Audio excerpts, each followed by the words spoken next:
और एमपी में लाडली बहना योजना की राशि ट्रांसफर होते ही सियासत भी शुरू हो गई। नेता प्रतिपक्ष उमंग सिंगार ने सरकार पर सवाल उठाते हुए कहा कि प्रदेश में करीब 2.25 करोड़ लाडली बहनें हैं, लेकिन 2.25 करोड़ महिलाओं को ही राशि मिल रही है।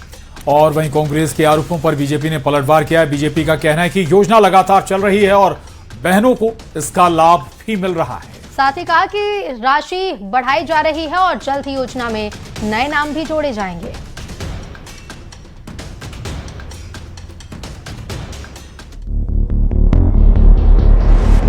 मध्य प्रदेश में जब से लाडली बहना योजना की शुरुआत हुई, तब से योजना सियासत के केंद्र में रही है।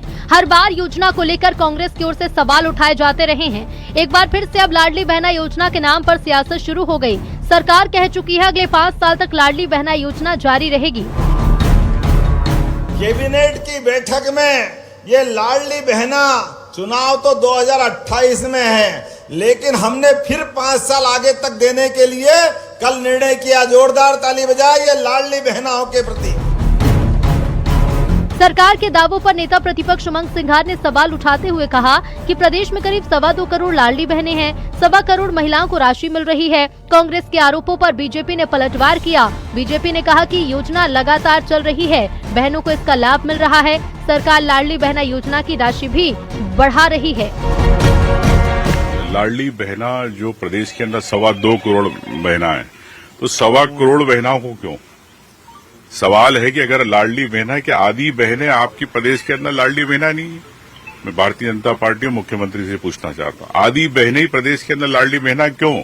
2.25 करोड़ है, और 2.25 करोड़ को क्यों आपका 2.25 करोड़ को देंगे, बताए। ये जनता पार्टी सरकार प्रदेश की बहनों के साथ है। लाडली बहना योजना लगातार चालू भी है और राशि में भी वृद्धि हो रही है। ये वो कांग्रेस पार्टी है जो विधानसभा चुनाव के पूर्व कहती थी ये योजना बंद हो जाएगी, लोकसभा के बाद तो निश्चित ही बंद हो जाएगी। सरकार द्वारा सभी बहनों को योजना का लाभ भी दिया जा रहा है और भविष्य में नई बहनों को भी इस योजना का लाभ मिलने वाला है। ये कांग्रेस के नेता केवल झूठ बोल सकते हैं। कांग्रेस पार्टी को तो प्रदेश की बहनों से माफी मांगना चाहिए, जो कभी उन्हें शराबी कहते हैं और कभी योजना को बंद होने की धमकी देते हैं।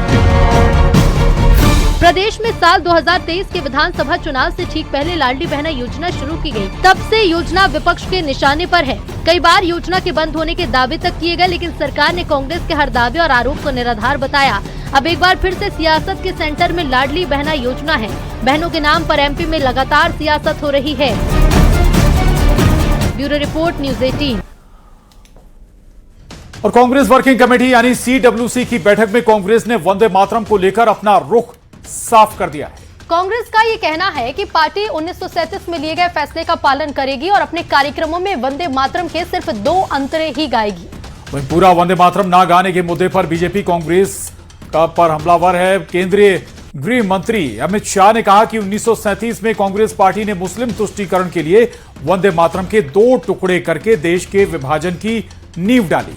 उधर कांग्रेस ने CWC के फैसले को सही बताया है और एक बार फिर वंदे मातरम के नाम पर सियासी संग्राम छिड़ गया है। रिपोर्ट देखिए।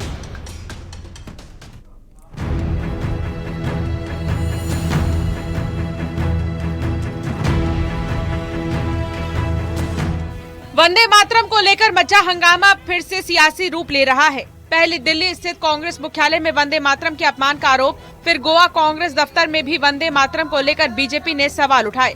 अब कांग्रेस वर्किंग कमेटी की बैठक में वंदे मातरम को लेकर लिए गए फैसले पर सियासी पारा हाई हो गया है। कांग्रेस की बैठक में वंदे मातरम के 2 पैराग्राफ गाने का फैसला लिया गया। 1937 का resolution Mahatma Gandhi ji, Pandit Jawaharlal Nehru ji, Rabindranath Tagore ji, Subhash Chandra Bose ji, this type of Sardar Patel ji, this type of topmost leadership of that point of time decided that whatever the decision they took, we will abide that decisions. We are very, very clear on that, that our Congress party workers will do that only. This is our decision. Only 2 paragraphs. First 2 stands था। केंद्रीय गृह मंत्री अमित शाह ने कांग्रेस पर हमला बोला। अमित शाह कांग्रेस के फैसले को देश विरोधी बता रहे हैं। अमित शाह ने कहा कि 1937 में कांग्रेस पार्टी ने मुस्लिम तुष्टीकरण के लिए वंदे मातरम को 2 हिस्सों में बांटकर देश के विभाजन की नींव रखी थी।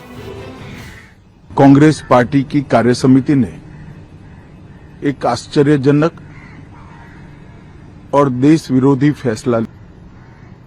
कांग्रेस पार्टी ने मुस्लिम अपीसमेंट के लिए वंदे मातरम के 2 टुकड़े कर देश के विभाजन की नींव डाली थी और वहीं से 2 राष्ट्र के सिद्धांत को ताकत मिली थी और अंततोगत्वा देश का विभाजन हुआ और पाकिस्तान का जन्म हुआ। बीजेपी सांसद सुधांशु त्रिवेदी ने कांग्रेस के वंदे मातरम से जुड़े प्रस्ताव पर हमला बोला। वहीं कांग्रेस के जयराम रमेश अपने फैसले को सही ठहरा रहे हैं। साथ कांग्रेस पार्टी ने साबित कर दिया कि उनके लिए पार्टी देश से ऊपर है। इसलिए देश के संविधान के द्वारा प्रदत्त शक्ति के साथ संसद से पारित कानून से बड़ा है उनका कार्य समिति का प्रस्ताव, और वो भी कब? गुलामी के कालखंड की कार्य समिति 1937 का प्रस्ताव, और वो भी कौन सा प्रस्ताव? जो जिन्ना की मुस्लिम लीग के आगे पूरी तरीके से आत्मसमर्पण करके कांग्रेस ने किया था।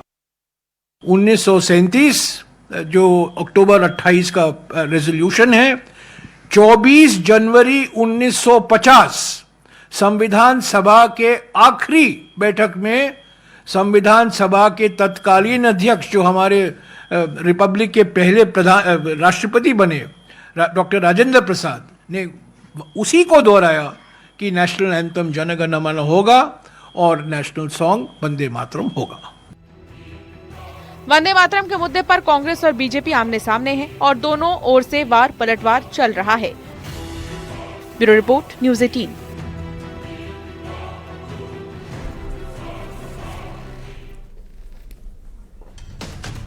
कांग्रेस वर्किंग कमेटी के फैसले पर मध्य प्रदेश में सियासत भी गर्मा गई है। हाईकमान के फैसले को एमपी कांग्रेस ने सही ठहराया है, तो वहीं बीजेपी ने इस पर निशाना भी साधा। बीजेपी विधायक रामेश्वर शर्मा ने कहा है कि कांग्रेस का जो चरित्र है वो पूरे देश के सामने आ गया है। जिन्ना के मरने के बाद अगर जिन्ना किसी की आत्मा में प्रवेश कर गया है तो वो कांग्रेस की आत्मा में उसने प्रवेश किया है। तभी कांग्रेस देश विरोधी बातें करती, इस तरह के आरोप लगाए जा रहे हैं। उधर नेता प्रतिपक्ष उमंग सिंगार ने कहा है कि बीजेपी के कितने लोगों को पूरा वंदे मातरम आता है। उन्होंने ये भी कहा कि देश में लाखों लोग ऐसे हैं जिन्हें वंदे मातरम नहीं आता, लेकिन वे भारतीय हैं। हमें भारतीय जनता पार्टी से सीखना पड़ेगा राष्ट्रभक्ति क्या है। देश में आज महात्मा गांधी कांग्रेस पार्टी के एक नेता नहीं 1 लाख छोटे बड़े नेताओं के नाम आएंगे देश की आजादी के लिए, लड़ाई के लिए, देश की स्वतंत्रता में अपने योगदान के लिए। भारतीय जनता पार्टी और आरएसएस का एक नाम बता दो, सिर्फ एक।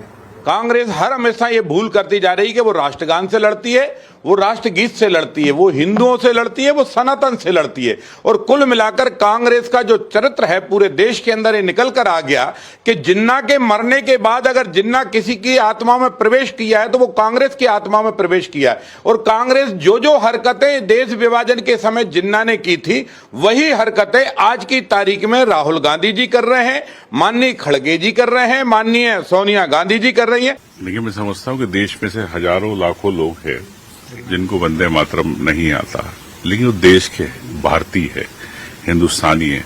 तो हमें इस गाने के विवाद के बजाय ये जानना चाहिए कि हम हिंदुस्तान के हैं और हम गर्व से कहते हैं भारतीय। मैं इस पे बात करने में ज्यादा विश्वास रखता हूँ।